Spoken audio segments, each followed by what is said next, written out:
আমাদের কি হয়েছে আমরা মৃত্যুকে ভয় পাই না? আমাদের কি হয়েছে আমরা মনে করি না যে আমরা মারা যাব? পৃথিবীর সর্বশ্রেষ্ঠ মানুষ, সর্বশ্রেষ্ঠ রাসূল দুনিয়া থেকে বিদায় নিলেন, তার সাহাবীদেরকে ছেড়ে তিনি দুনিয়া থেকে চলে গেলেন, উপরের জগতে পাড়ি জমালেন। আমাদের কি হয়েছে যে আমরা বিশ্বাস করতে চাই না, আমরা প্রস্তুতি গ্রহণ করি না মৃত্যুর জন্য? আমি আপনি কি মনে করি যে আমরা চিরদিন বেঁচে থাকবো? আমি আপনি কি মনে করি যে আমার গ্যারান্টি রয়েছে আমি সালাত আদায় করে আমার রুমে ফিরে যাব? বিশ্বাস করুন হে আমার ছাত্র ভাইয়েরা, অবশ্যই আমাকে আপনাকে একদিন মৃত্যুবরণ করতে হবে, আমাকে আপনাকে একদিন এই দুনিয়া ছেড়ে চলে যেতে হবে। সুতরাং মৃত্যুর জন্য প্রস্তুতি গ্রহণ করুন, সুতরাং মৃত্যুর জন্য প্রস্তুতি গ্রহণ করুন। সেই দিন আসার পূর্বে, যেই দিন মৃত্যু আপনার দরবারে উপস্থিত হবে এবং মহান আল্লাহ তাআলাকে আপনি বলবেন, হে আল্লাহ, আমাকে স্বল্প একটু সময় দিন, আমাকে স্বল্প একটু সময় দিন, আমি ফিরে যাই এবং কিছু নেক আমল করে আসি। কাল্লা ইন্নাহা কালিমাতুন হুয়া কাইলুহা।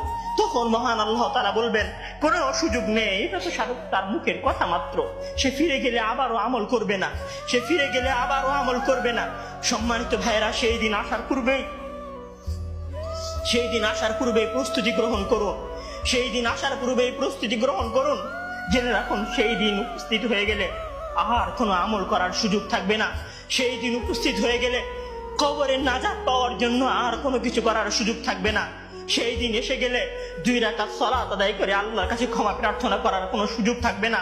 সেই দিন এসে গেলে রাতে জেগে 8 রাকাত তাহাজ্জুদ সালাত আদায় করার কোনো সুযোগ থাকবে না। এখনো সময় আছে। মহান আল্লাহ তাআলার দরবারে নিজেকে সঁপে দিয়ে তার কাছে ক্ষমা প্রার্থনা করুন। মহান আল্লাহ তাআলার দরবারে নিজেকে সঁপে দিয়ে তার কাছে ক্ষমা প্রার্থনা করুন। মানুষের সাথে কোনো ভুল থাকলে সে ভুলের ক্ষমা চেয়ে নিন। মহান আল্লাহ তাআলার সীমা লঙ্ঘন করে থাকলে মহান আল্লাহ তাআলার কাছে ক্ষমা চেয়ে নিন। সেই দিন আসার পূর্বেই যদি সেই দিন এসে যায়, সেদিন আর কোনো লাভ হবে না, সেদিন বেঁচে থাকার আর কোনো সুযোগ হবে না, 1 সেকেন্ড সময় আপনাকে বেশি দেওয়া হবে না। সম্মানিত ছাত্র ভাইয়েরা, মৃত্যুর জন্য প্রস্তুত হন। মহান আল্লাহ তাআলা আমাদের সবাইকে মৃত্যুর জন্য প্রস্তুতি গ্রহণ করার তৌফিক দান করুন। আমিন।